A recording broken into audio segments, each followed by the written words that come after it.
The first time I saw her, I wasn't supposed to. It was an ordinary mission, or at least it had started that way. Captain Rylan Kale, was escorting a diplomatic convoy through the outer edges of the Seraphis sector, a remote cluster of star systems rarely visited by humans. The mission: deliver supplies and establish a fragile peace treaty with the Zalari, a mysterious alien race known for their elegance, secrecy, and a cultural obsession with ritualized mourning. The moment we entered the Zalari capital orbit, the gravity of the situation became apparent. Ships of every shape and color glided gracefully through the luminescent clouds of ionized gas.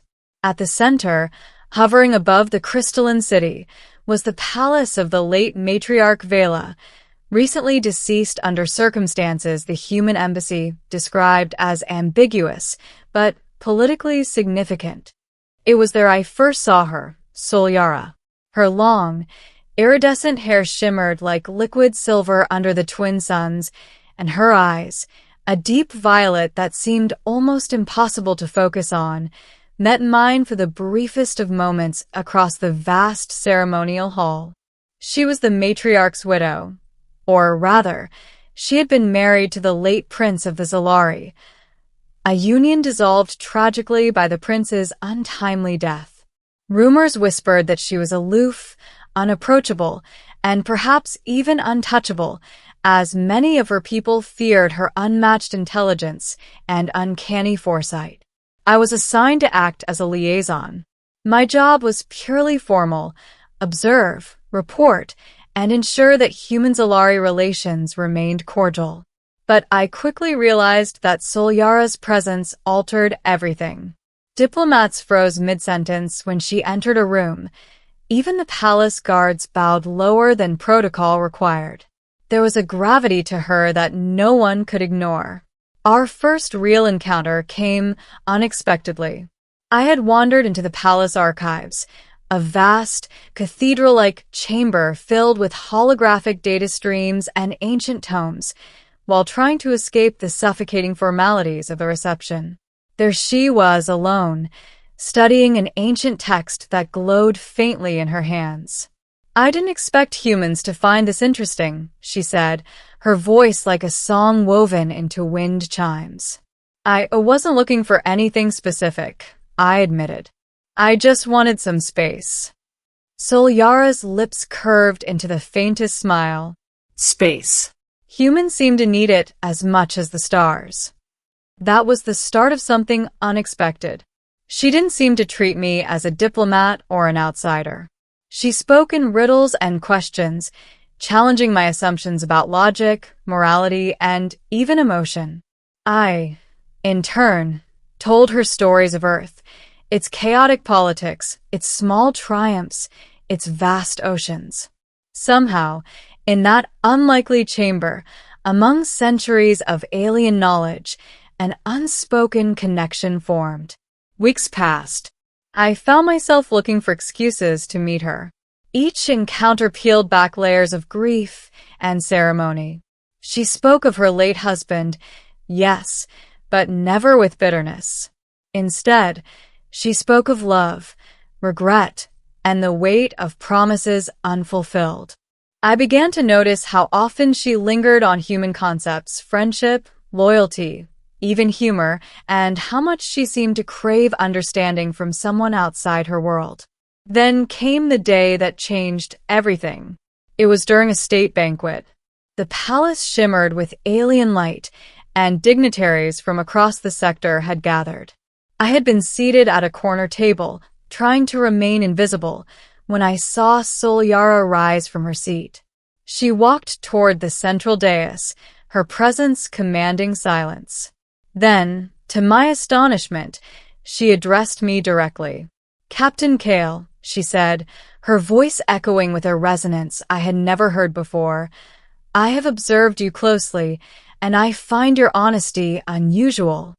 I swallowed, unsure how to respond. Diplomatically, I should have nodded and smiled politely. Instead, I said the first thing that came to mind: "I've only ever been honest with those who deserve it." The room went still. A faint murmur rose, then died quickly. She looked at me, her gaze piercing yet oddly warm, and then something unimaginable happened. She took my hand and, in front of dozens of witnesses, asked, "Would you consider making a union with me? Not for politics, not for duty, but for the life we could share together." My heart stopped. My brain scrambled. This was the Lari custom, I realized later. A public proposal was unheard of, especially by a widow. And yet, I somehow knew the gravity of the moment, and I heard my own voice in the hollow of the hall, asking the impossible. Wait, was that a proposal? Solyara's smile widened, radiant and unguarded. Yes. And I want an answer. The decision I faced was extraordinary. To refuse could destabilize not just the fledgling treaty, but possibly an entire sector. To accept was to commit to a life that bridged worlds, species, and customs I barely understood. And yet, despite the consequences, my answer was instinctive. Yes, I said, almost breathlessly. I would be honored. And so it began. The days that followed were a whirlwind of ceremonies, legal formalities, and cultural rites I had never imagined. There were moments of joy, sharing meals of bioluminescent fungi that pulsed with flavor, laughing at miscommunications when I misunderstood Solari metaphors, and watching Solyara train with her ceremonial blade, her elegance mesmerizing. There were also moments of doubt, late nights when the weight of political expectation pressed against my chest, when whispers of human xenophobia reached even the distant halls of the palace, and when Solyara herself retreated into the shadows of grief that never truly left her. Yet through it all, the connection between us grew. I learned how she grieved, not just for her late husband, but for her people, her responsibilities, and the burdens of tradition. And she, in turn, learned about human resilience, imperfection, and our strange capacity to find hope even in the darkest circumstances. One night, weeks into our engagement, we found ourselves alone on the palace observatory, looking out at the violet nebulae that stretched across the sky. Solyara's hand brushed mine, tentative but deliberate. "Rylan," she said softly, using my full name for the first time. "Do you ever fear that this joining will fail?" "I do," I admitted. "But I also know that if I let fear guide me, I'll never experience what this could be. And with you, I feel like the universe itself is urging me forward." Her eyes glimmered with unshed tears.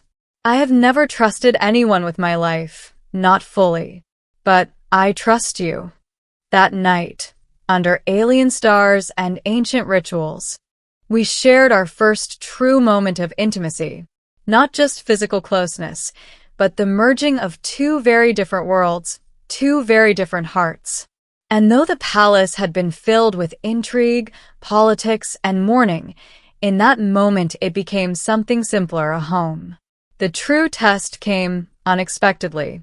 Weeks later, a rogue faction opposed to human-Zalari cooperation attempted an assassination during one of our joint diplomatic missions. A small fleet of stealth ships ambushed us in a dense asteroid field. I piloted our shuttle with all the skill I had learned in my years as a captain, but we were outnumbered. Solyara surprised everyone. She activated a hidden ceremonial defense matrix, a combination of technology and psychic energy that no one outside her family had seen before. The rogue fleet was immobilized, trapped in a cage of violet light that pulsed with her heartbeat. She had risked herself to save me, and to save the fragile hope of peace. After the battle, she finally allowed herself a moment of vulnerability. "I could have lost you," she whispered, "and with you, everything we've built could vanish." I took her hand, feeling the pulse of her energy beneath my fingertips. "We'll face every threat together," I said. "Whatever the universe throws at us, we'll survive. Not just as allies or diplomats, but as partners." Her lips curved into a soft, tearful smile. That was when I realized what love truly meant in a universe so vast and indifferent. It wasn't the absence of danger. It wasn't even the ease of being together. It was choosing each other every moment, despite the odds. Finally, the wedding arrived, not a simple human ceremony, but a grand Zolari tradition that fused both cultures. The palace transformed into a galaxy of color and sound, each guest's presence marked by luminescent auras and melodic harmonics. I stood at the center of the dais, clad in ceremonial robes, my pulse thrumming in rhythm with the cosmic music surrounding us. When Soliara approached, her gown shimmering like the night sky, she extended her hand. I took it, and in that instant, the room fell into a hush. She raised her voice, addressing all present. Today, I unite my life with a human who has taught me trust, joy, and hope.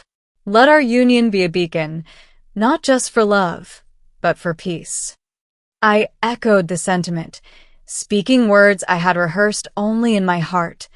I, Rylan Kale, pledge myself to you, Soliara of the Zolari, in every way a life can allow.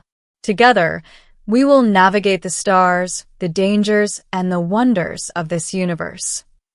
And then, as the twin suns bathed the observatory in gold and violet light, Soliara smiled, a smile that had once seemed untouchable, reserved for memory or legend, and whispered, "Yes, yes, I choose this life. With you." That was the moment I understood. Love, even in the vastness of space, even across the chasm of species and history, could be both fragile and unbreakable. It was the force that bound worlds, defied death, and even whispered hope to those who thought it impossible. Years later, as our ships glided together through uncharted space, and our children, half human, half Solari, played among the stars, I would often recall that day. The day I stumbled into a palace archive and found more than history. The day I looked into the eyes of a widow and saw the possibility of forever. The day she smiled and said yes. And even now, I still hear her voice in my dreams, soft, unwavering, filled with cosmic light. Together, she says, always together.